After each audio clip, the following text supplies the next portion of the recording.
word charisma was perhaps overused with Arnold Palmer. It was certainly applicable. Rugged good looks, built like a middleweight boxer. It was claimed he could crush a steel beer can in either hand. An outgoing personality, his risk-taking was a new experience for spectators. Palmer was not just a very successful professional golfer. An astute businessman, he branched out into golf course design, car dealerships, and IMG, one of the premier sports and talent agencies. Even after his death, his estate is still earning $40 million a year in endorsements. The Palmer brand is still potent nearly 40 years after his last tour win. He was a force to be reckoned with. I'm telling you, he could play. He could play. He was tough to beat him. Every player today should be thankful to Arnold Palmer. He opened up the game of golf to the world.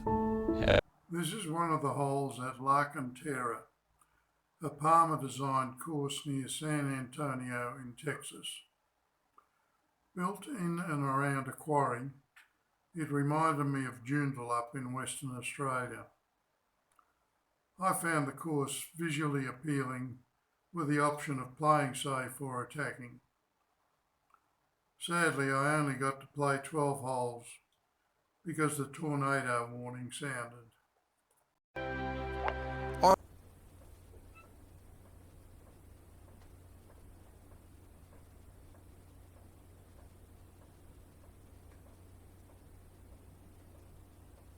Palmer's swing with the driver had what is called a helicopter finish.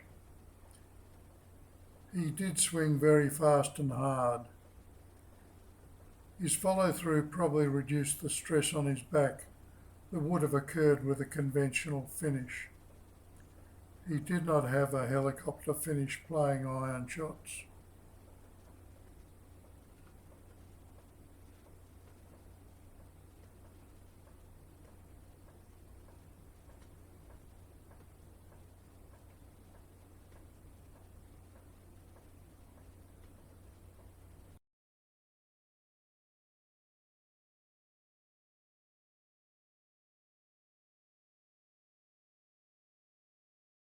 Of Miami, Florida. It's a magnificent drive. Hello, I'm Barry, the Grey Golfiatric. Arnold Palmer won the British Open at Troon in 1962.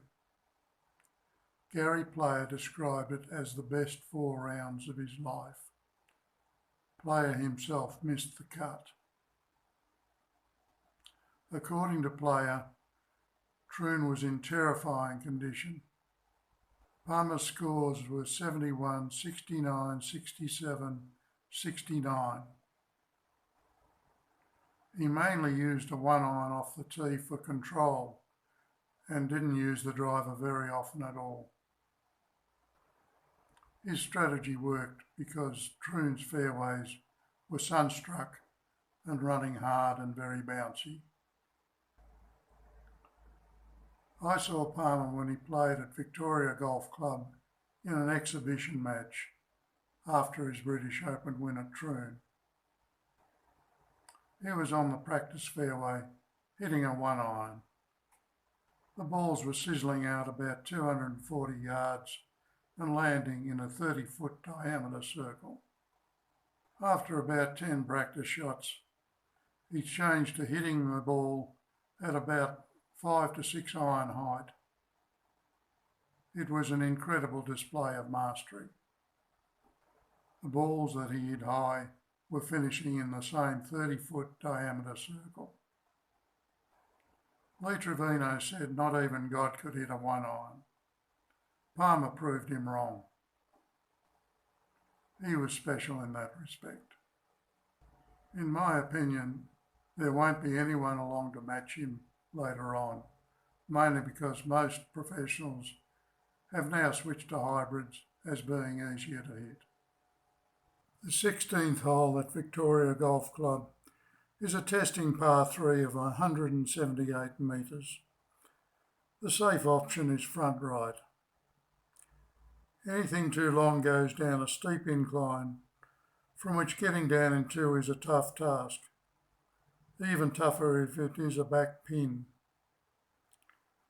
Palmer and player were arguing over which iron Palmer should hit. I think player was urging caution. It was a golf exhibition, not a tournament, where such advice would incur a penalty. I don't know what club Palmer took. He went straight at the pin, which was at the back. He went over the green, down the slope. Chipped back to about 25 feet and holed the putt for his par. Not a golfer who played safe. My next video is about Gary Player. Until then, good golfing.